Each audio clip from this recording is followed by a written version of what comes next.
Hey everyone, good evening. It's 10 o'clock. Thank you for joining us and welcome to the Hangout. It's Brie W, and I have an exciting panel tonight as there is something on my computer that's talking. Let me find out what that is so I can get rid of it. I don't know what it is. No way. No. 1 second. Okay. There we go. It's gone. I don't know what it was, but in one of my windows that was open, there was a commercial playing. So glad that's done. Anyway, thank you for joining us tonight. The Hangout is presented by Carolina Style Magazine. Visit them online, carolinastylemag.com. And tonight I have my panel that I want to introduce to you tonight. We are excited to have them. Hang on, I got to pull that back up because I had to get out of there. We want to see, this is what happens when we're live. Hang on 1 second. I'll get right to it. I wanted to mention also while I'm doing that and while you're watching, you can tweet or chat with us in the live chat box. If you're on your phone, if you scroll under this screen that we're talking on right now, scroll on under there, you'll see live chat, and then you can chat with us. So make sure you do that. We want to hear what you have to say. We're going to talk about a couple of topics tonight. And we're going to get that going. Hang on 1 minute. I'm sorry, y'all. I want to make sure I have their titles right, even though I know them. Everybody, but let's get their titles right. Okay, live now. Here we go. So first we have Dr. Nasinga Burton. She's an award-winning filmmaker and multimedia journalist. So welcome to Dr. Burton. How are you tonight? Thanks, Brie. I'm great. Thank you for having me. I appreciate it. Yeah, pretty pink and green. And then we have Larry Manley. He's a cultural and sports blogger. Larry, how you doing tonight? I'm doing good. Thanks for having me, Brie. Good. Thanks for being on. Then we have Kristen Rashan. She's an award-winning new media influencer. Kristen, how's it going? Good. Thank you for having me, Bree. Thank you for being on. I appreciate it. And then we have Erin L. Hubbs, who's joining us again tonight. She's a creative director of Carolina Style Magazine, but she is also a fantastic photographer. You can find her online at erinlhubbs.com. Erin, how's it going? It's going great. How are you guys? I'm excited. Yeah, I'm excited. We've got some pretty good topics to talk about tonight. So since I wasted all that time trying to get back to my screen, I want to go ahead and jump right into it. The first topic I want to talk about tonight, Sesame Street announced that they are debuting a new character. Her name is Julia, and she has autism. So my question to you, to the panel is, do you think parents would go for this new Julia character? Do you think they'll embrace her? Or do you think it's something that they'll shy away from and something maybe that they want to discuss with their own kids? I think they shouldn't shy away from it. Julia is just a way that you can include all kids. Everyone wants to be included, especially for Sesame Street. That's something not for the parents, more or less for the children. You know, everybody wants to be, as a child, wants to be included, wants to be seen, want to be normal. No one wants to be excluded. Everybody wants to be included. So I think it's a wise decision by Sesame Street to include Julie. That's my thoughts. That's good. Anybody else? I think that. I'm sorry, Kristen. Go ahead. Well, I was going to say, with the history of Sesame Street and their introduction to, say, unique things in life, or gay couples, or whatever, Sesame Street's the place to go to. They're historically known for that, if I'm not mistaken. That's right. Yeah, that's what they do. They introduce things. So I think it's a great forum. That's right. I forgot about that. They introduced quite a few topics, and a lot of them I've read or watched the 60 Minutes story on Sesame Street and their new character. And they spoke about some of this. They actually do online first, and then they might bring it to the broadcast. Dr. Burton, what do you think? I think it's great. More than 200,000 people are diagnosed with autism every year. So children are diagnosed with autism every year. So I think that it's about time that, television shows, as a media scholar, television shows incorporate children who have challenges all types of challenges or different identities or what have you. I shouldn't say different, but have, individual or unique identities. I think it's about time they've done it. So I think it's a great move on Sesame Street's part. Kristen, would you have your child watch this, or would you want to talk to them on your own? Well, this is the thing. I don't have kids, but with the thought about how Sesame Street introduces characters and introduces, things that happen in real life, I'm questioning, why didn't they do this sooner? Mm-hmm. Like, the conversation about autism isn't a new conversation. I think it's ever growing and ever evolving. However, I almost feel like Sesame Street, yeah, it's a great job, but you guys missed the boat on this. Like, you guys should have been introduced Julia, years back. So that's a really good point. I haven't heard that brought up today. That's a really good point that it's happening now. So I don't know if that episode is debuted yet. 60 Minutes just ran a piece on that, and it's all over Twitter today about Julia. I personally am for Julia. I don't know if you all, I think all of you know the panel, but I don't know for those of you who are watching, my son is diagnosed with autism and special needs.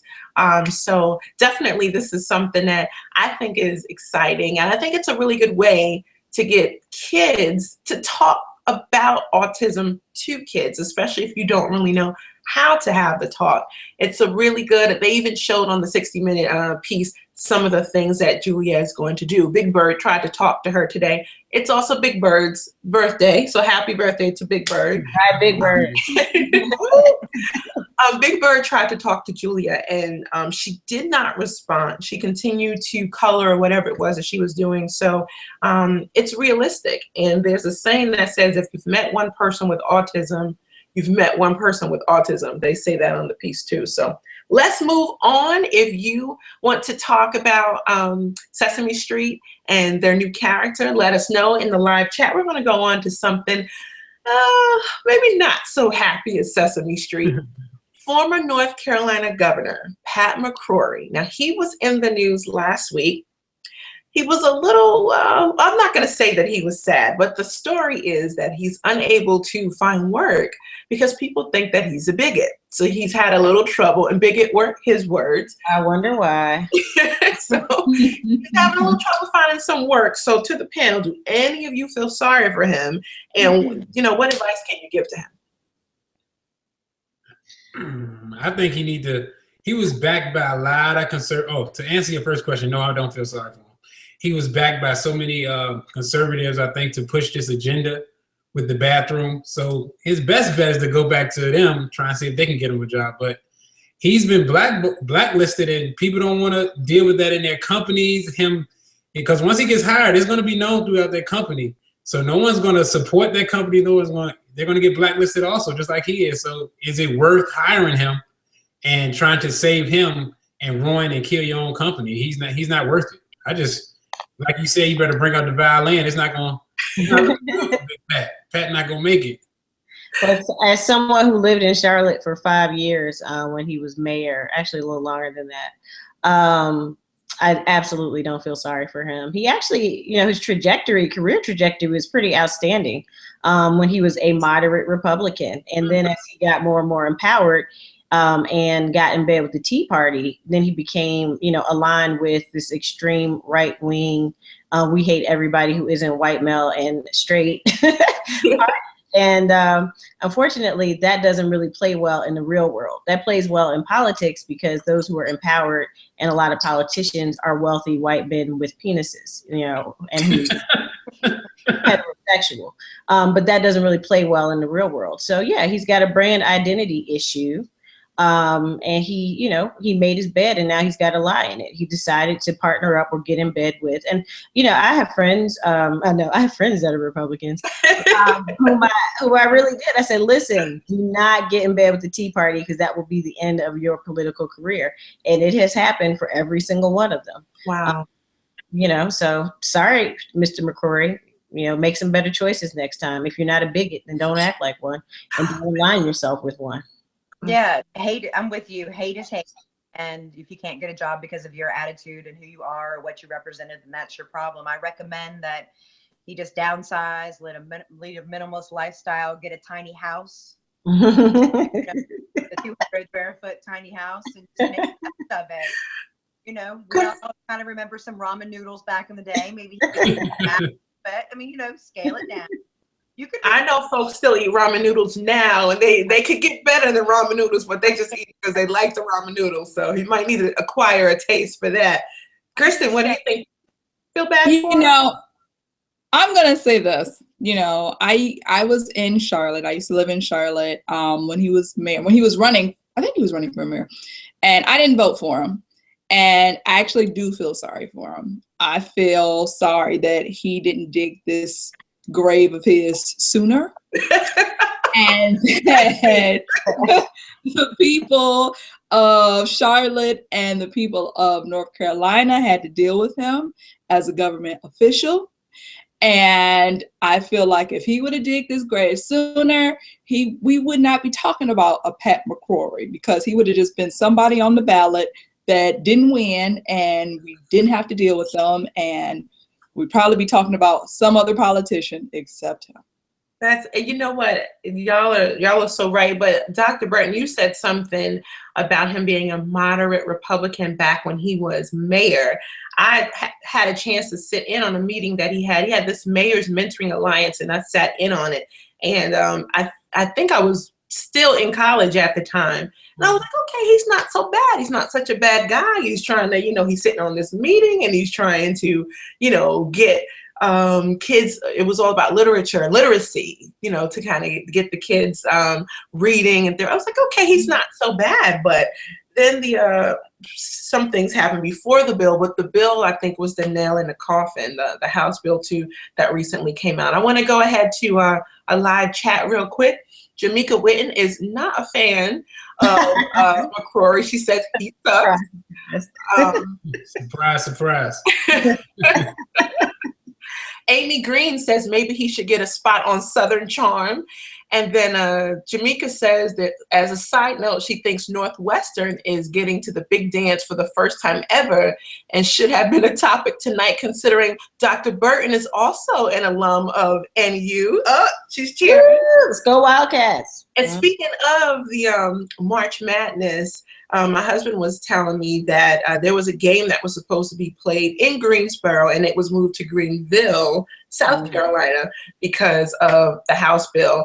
And Larry, we have a comment from Miss Erica Wright. She says, "Dope shirt, Larry." She likes your shirt. Go Birdie. Thank you. Thank you. Thank you. All right, so let's move on, because I can talk about him and that all day. All right. Have you guys been following the news today about Comey's testimony regarding wiretapping, as well as number 45's his claims against wiretapping, against Obama wiretapping, but also the investigation into Russia? Have y'all watched that today? I had time to look at it a little, and basically what he is saying is, one, there's no evidence to support number 45's tweets that Obama was involved in wiretapping, or that there was wiretapping. Let me be clear about that. There's no evidence to support those tweets, no evidence. He also mentioned that there is a pending investigation into Russia's interference in our democracy regarding the election, and the possible ties to people who were a part of that. Now, if it comes out that Trump and his campaign folks and his administration were involved with Russia, do you think that it would change the minds of his supporters? Would they still support him? Or, you know, will they kind of move for an impeachment like everybody else? I think his supporters will continue to support him. I mean, they've been supporting him through his racism, misogyny, sexism, heterosexism, xenophobia. Russia, he was dogged by that during the election, so they still voted for him. I mean, we know that this dude has, and that's what Comey, that was the big get from looking at this 5-hour hearing, is that Comey said there are links between Trump and Russia, and they're being investigated. So it's no longer a question of whether they're links. They absolutely do exist, and they have to investigate the extent to which they affected the outcome of the election, if at all. So yeah, no, he should be impeached. Unfortunately, we'll get Pence. which is not that much better, I don't think. But yeah, he should be impeached. Yeah. I agree with Dr. Burton 100%. For everything that he said, everything he's done, his history, his track record from during the days when he was a real estate guy with the racial stuff you hear with his workers is people racist. Yes, thank you. And everything from and his supporters have yet to. They still with him regardless of what he does, 100%. So I think today's hearing was really good informational as far as knowing, like Dr. Burton said, that there is 100% ties between Trump and Russia, but it still doesn't matter. They're still going to support him. Either way, they just want the wall and to drain the swamp. That's all you hear. So it doesn't matter. I don't think it matters as far as to Trump supporters, but to the real world, it does matter 100%. The real world.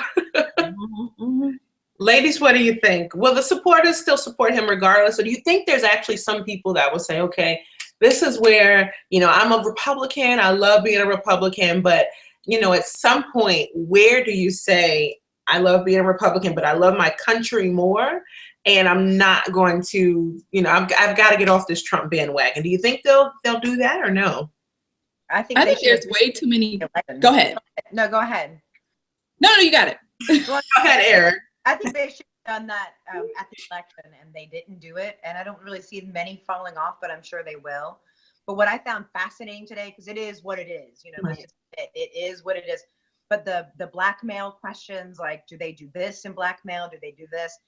And between all of us, and I've said it 1,000 times, I'm waiting for the tapes to drop. I want the tapes as soon as the tape. You know what I'm talking about, everyone. You guys know what I'm talking about? As soon as they drop, someone please text me, email me, alert me, flag me, because really it is what it is. They're not going to necessarily leave him or whatever, but it's fascinating, the processes. And it's a long process too. It's not and I think people need to manage their expectations. And that's what Comey was doing today, helping to manage our expectations. You can't, you can't investigate these claims and be quick about it. You have to be thorough, and because once you come out with an impeachable offense against the president, at least a Republican president, then you definitely have to have your ducks in a row, particularly when you have a House and a Senate that's run by Republicans. So it's going to be a while. It's not going to happen next week, which is what a lot of people are like, yeah, tomorrow. It's going to take a time. It has to be voted on by the House. It is an impeachable offense. And then the Senate has to say he needs to be convicted of this impeachable offense. And then he's removed from office. So that sounds too long. It's a process. I think at the end of the day, though, you got to think about it. How long do we have to wait until he's impeached? Mm-hmm. Because the thing is, he could do, something worse. And, it didn't happen this time. And we could go 3.5 years before he's impeached. And then what? Like, we still have to endure 3.5 years. The White Walker. That's what. Trump versus Pence. I'd rather keep Trump than Pence. I'm afraid of Pence. Pence is Trump is irate. He'll tweet some crazy stuff, and I can deal with that. Pence is the guy. That's the guy that I'm afraid of, truth be told. Really? Now, I can tell, I don't know too much about if I really would I'd like to do the whole thing over, actually. I'll just like do the whole, just start all over. But we have some comments really quick from our viewers. Have Deborah Wright says the blind will always follow the blind. Amy Green said there's a difference between Republicans and fearless Trump supporters. Does anyone agree with that? I absolutely agree with that. Yes. Jamaica says back to McCroy, he was a horrid mayor. And Eric West says Pence is no Dick Cheney. Pence won't tweet his thoughts. That's what Amy says. Amy says Pence won't tweet his thoughts. Now, I thought the president couldn't have a smartphone. I don't know where Donald Trump is tweeting from, but speaking of tweets, let me tell you what he said. I think he said this as the investigation was going on with Comey, as he was giving his testimony. James Clapper and others stated that there's no evidence POTUS colluded with Russia. This story is fake news and everyone knows it. The Democrats made up and pushed the Russian story as an excuse for running a terrible campaign. big advantage in electoral college and lost. And the real story that Congress, the FBI, and all others should be looking into is the leaking of classified information. I mean, he was just on a rant. He went on about CNN and Director the FBI Director Comey corrected him in the middle of his hearing. Yes. When he was asked about that. So Trump is going to hell and gasoline right now. Like the Comey, who everybody thought or assumed because of the emails, the Clinton emails that he, but that many feel torpedoed her campaign, which I don't think that did it. I think Russia did it. Torpedoed the campaign, or the election rather. He's actually standing up and saying, no, I'm not a Trump lackey. No, I'm not, a Tea Party member necessarily. I am going to do my job. And all of these statements by Trump are unfounded. And he is, in fact, delivering fake news. And so that's a good sign, I think, in terms of nonpartisan, which is the FBI is supposed to be, but nonpartisan people doing their jobs and not worrying about, Trump's position. And also, just to clarify, you are correct. Comey did correct Trump and said, that's not what I said. Basically, also during the hearing, he said that he knows or has information that Russia said they wanted to basically mess up our democracy and hurt Hillary and help Trump. So those were Comey's words. Of course, I can't read you the quote because, as you know, in the beginning of this whole broadcast, I had to close out all my windows. But you can definitely, I'll put that in the description box below. We are out of time. I did want to say one more thing. Thank you to all of the people who are commenting in the live chat box, my group there. Thank you. This is awesome. Definitely continue with the comments if you'd like. After we wrap for tonight, in the comment box, we have someone who's new tonight, Kaiser, saying, I am not saying Hillary Clinton couldn't have ran a more effective campaign, but I feel that saying it was ran terribly is an unfair assessment meant to distract. So distractions, that's definitely what the Trump campaign is all about. Really quickly, I don't know if you knew, today is the International Day of Happiness. They have all of these days, and today is the Day of Happiness. If you could guess the US, and I'll just say from 1 to 20, where do you think we fell on that scale? And you please comment in the live chat to everyone who's watching. Where do you think the US fell on that? Let's start with Kristen. From 1 to 20. Did we just talk about Trump being president? I mean, can I give a negative number at this point? Because the way this presidency is set up and the way our nation is set up, I'm gonna have to phone a friend on that one because it's gotta be pretty bad. Aaron, what do you think? From 1 to 20, where do you think we ranked? I'm gonna say 18. Okay, Larry? So I say about 13, 12, 13. Okay, Dr. Burton? The cynic in me says 20. Yes. But the realist in me says 14, maybe 15. Yes, we ranked number 14. We are down from 13 last year.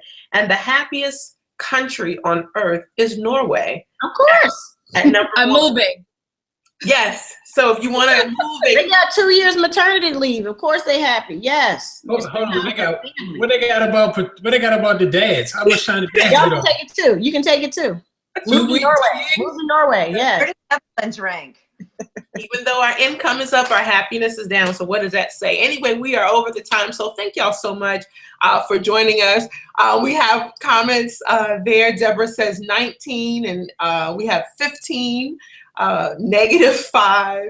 Yeah, and someone says they're packing right now. So thank you for joining us tonight. You can learn more about our panel if you look in the description box below. I've put their links there so you can follow them on Twitter and on their websites.